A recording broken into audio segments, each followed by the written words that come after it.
All right. George, are you ready to rock with I three I more am questions? ready to rock some nutrition questions. I have some faith you're going to answer them well. Yeah, hit me with them. Make them hard. So I'm going to try. I'm going to try. I'm excited for these three. These things have been coming up recently with my conversations with clients. So I'm excited to get your perspective on it. Okay. First one, this concept of wanting something, someone wanting something, and also not wanting something at the same time. Let's talk about pizza here. Uh, you want that you've had two slices and you really want this third slice, but also at the same time, you're kind of feeling satisfied. You probably won't feel good, like physically won't feel good if you have this third slice, and it kind of, it'll throw your balanced meal that you've already had out of whack, but you still want the darn slice of pizza. Tell me a little bit about what's going on here and how you help folks work through that. Totally. Okay. So it is a really interesting thing, why we can still want food, even if we're aware of our body being physically satisfied.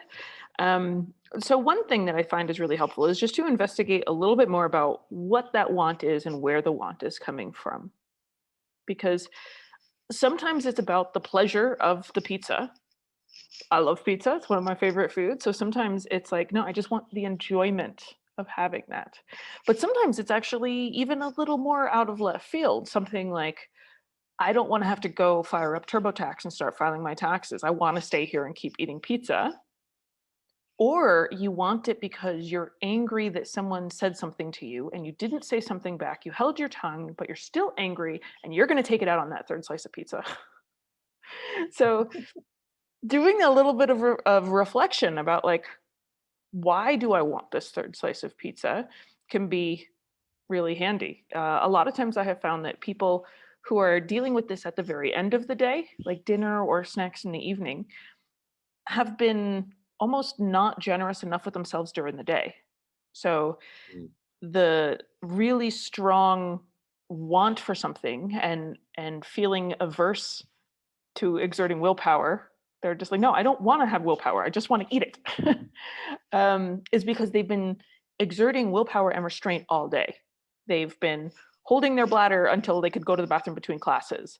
They've been holding their tongue when a student cursed at them and they, had to retain composure as a professional.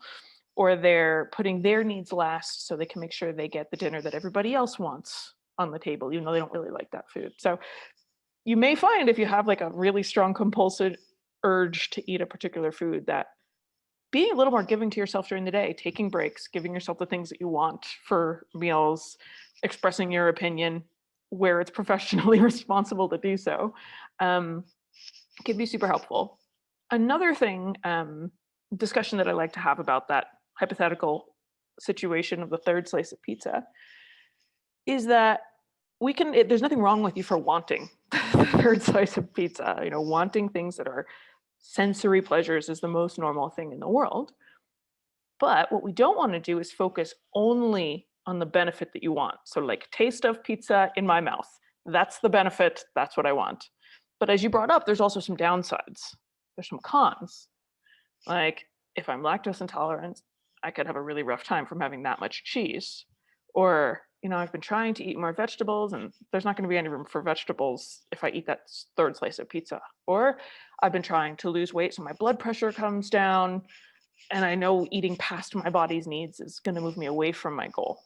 So now we've got like a bit more information to help us here. It's not like if the car salesman was just only telling you the strong points of a car, you'd be like, I don't feel like I have all the information. I also want to know, like, what are the shortcomings of it? Because everything's got some pros and cons. And so once you've fleshed out both sides of the, choose the food sort of decision, you can also think about, like, what are the pros and cons of the alternative, which would be getting up and clearing the table and getting a glass of water. Because then we've got some different pros and cons to the alternate choice. So if I decide to just get up and get away from the table, I've got some pros like I'm moving closer to my goals of lower weight and lower blood pressure, no stomach ache from the the lactose, etc. Um, I can envision feeling healthier, sleeping better, all of those good things. The reason that I don't want to overeat. And then the cons would be I don't get to have the taste of pizza for more minutes, you know.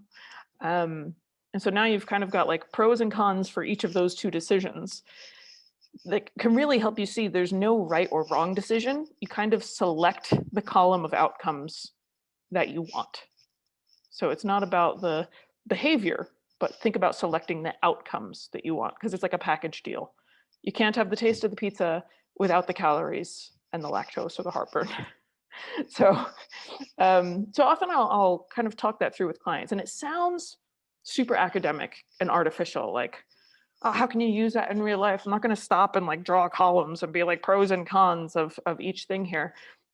But when you do it in the practice mindset or in a discussion with a coach, and you get to practice looking at each food decision as not only yes or no, but like infinite shades of gray. You could cut half the slice of pizza. You know, you could do a lot of different things, and that there's no right or wrong. Then that makes it a lot easier to, make a choice that gives you the outcomes that you're happy with. So, did that clarify a little bit Yeah, for you, or give you some ideas for yeah, things to talk with your clients about? that is helpful. And it's probably worth noting, like, you don't have to come to the same conclusion each time. It can be the same pros and cons, right? But you can draw a 100%. different conclusion every time you do that little analysis. 100%. Yeah. It's not like there really isn't a right and wrong because there's nothing wrong with choosing to exceed your calorie expenditure on a particular day. Like even people that are on a mission to lose weight can still have days when they don't make progress toward the goal and still get there. you can you can take a Yeah, day off. You can choose to have more of a calorie deficit on days when you feel able to handle that. And then on other days when you feel like, I'm going to go for weight maintenance today, given everything else going on. That's the best I got. So, yeah, sometimes you have two slices of pizza, sometimes you have three. yeah, cool. So part follow-up, part transition to the next question Hmm. is, we know it can be hard to like hit the pause button in the middle, in the heat of the moment when you want that third slice of pizza. It can be challenging to actually do the pros and cons, as you just mentioned. So one of the other concepts that has come up recently, a couple of clients mentioned, is like feeling out of control around food, like not really wanting it, but not being able to stop themselves. Sure. Yeah. And that's a really Feeling like distressing. What'd you say? almost like this, and they can't stop themselves. Yeah. It's as distressing as being in a car where the brakes fail. You're like, Mm. I'm used to being able to slow this thing down. So I can understand why that sensation, like in particular, really upsets people. Um, Now, the difference between the brakes failing in your car and feeling like you can't stop around food is that the feeling that you can't stop around food is what we call emotional reasoning. You feel like you can't stop, but that doesn't mean in reality it's impossible for you to stop. So I never want to minimize it and be like, all you have to do is stop and like make it sound like it's the easiest thing in the world. But reminding yourself, like, no one else is controlling my arms and legs. So if somebody walked in the door and put a gun to my head and said, you stop eating or I'm going to blow your brains out, you'd be able to stop eating. But of course, it's very difficult when you're in that state. So it can feel like it takes some extreme motivation, but we're just going for possible. Like, is it possible for you to be in control of your arms and legs and put the food down and get out of the building if it was on fire? Like, yes, it's possible for you to stop. So once we've achieved like sort of like the agreement that it's possible, then we have to look at like why is it so darn difficult? Because it's anything but easy, even if it's possible. And so some of the reasons that people find that it's incredibly difficult to stop themselves around food um, often have to do with either biological factors that are driving them to eat, such as they've been under eating all day, And if you've been on a crash diet or you're eating hardly anything or you skip 2 meals in a row and just had coffee all day, you get home for dinner, yeah, there's some really strong impulses coming from the primordial parts of your brain that are like, eat, eat, eat. And so it takes a lot of work from your rational brain to be like, whoa, slow down, hang on, breathe. We maybe don't need to eat the whole thing. Um, so there can be that physical drive that will happen from a large calorie deficit that'll make somebody feel driven to overeat. More commonly, it's something that's emotional. And so often the drive to eat, in particular, high fat, high sugar, palatable foods like chips, ice cream, cake, cookies, peanut butter sandwiches, the drive to eat those things and then the feeling like we can't stop often is linked to having restricted that food in the past. And so we don't actually want to stop because we feel like if we continue eating it, maybe we won't go back to wanting it and have that tug of war of denial, but I want it. Like if I just eat it until I'm sick of it, maybe I just won't have to fight with it anymore. Or we feel like it's just so amazing because I haven't had it in so long. I've just been dreaming about it and I haven't been able to eat it. Like I talk to people that are on low carb diets that are like dreaming of baguettes and bagels and all these carby things. I'm like, when you're having baguette dreams, it's time to I- let yourself have some bread.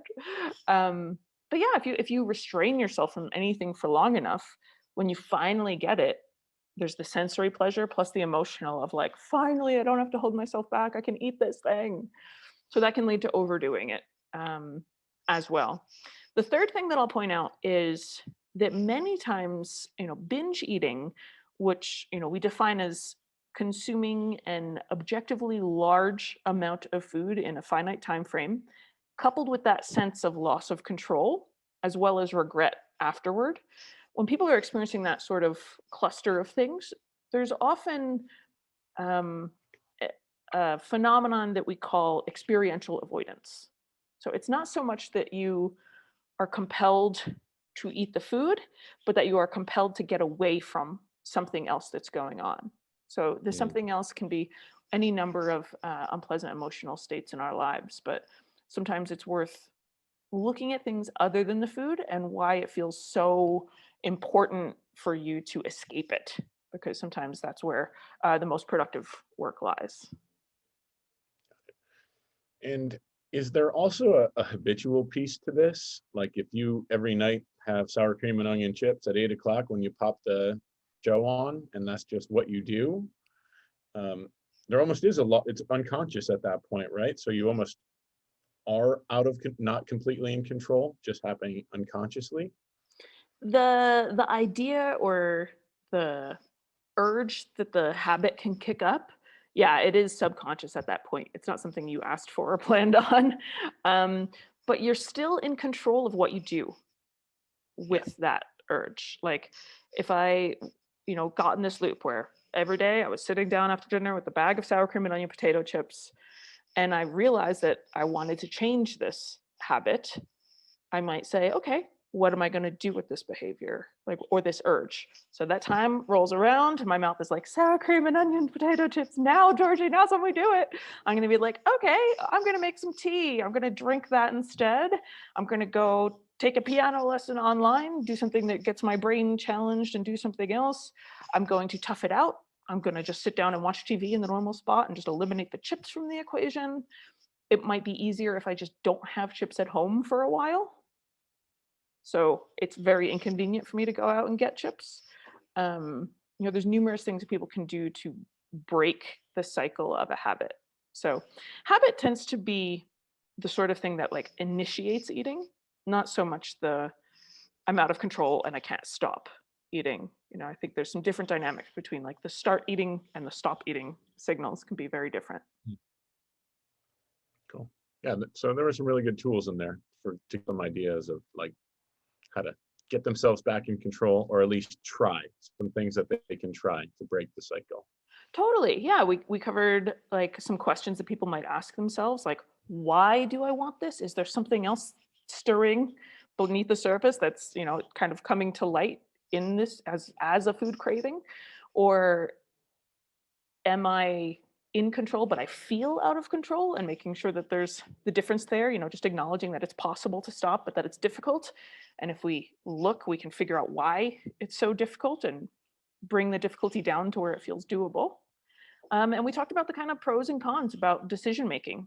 There's no right or wrong, that Yeah. each avenue that we consider taking just gets us to a set of outcomes. And so we really just choose the outcomes that we want. All right, well, we'll save our third question for next time, Okay. but I'll tease it. It's based around clients saying, just tell me what to do and I'll do it. Give me the prescription and I will Oh, we follow all it. hear that one. Oh, I can't wait to talk about that next week. We'll make it good. Cheers. All right, Georgie, that was great. Thank you.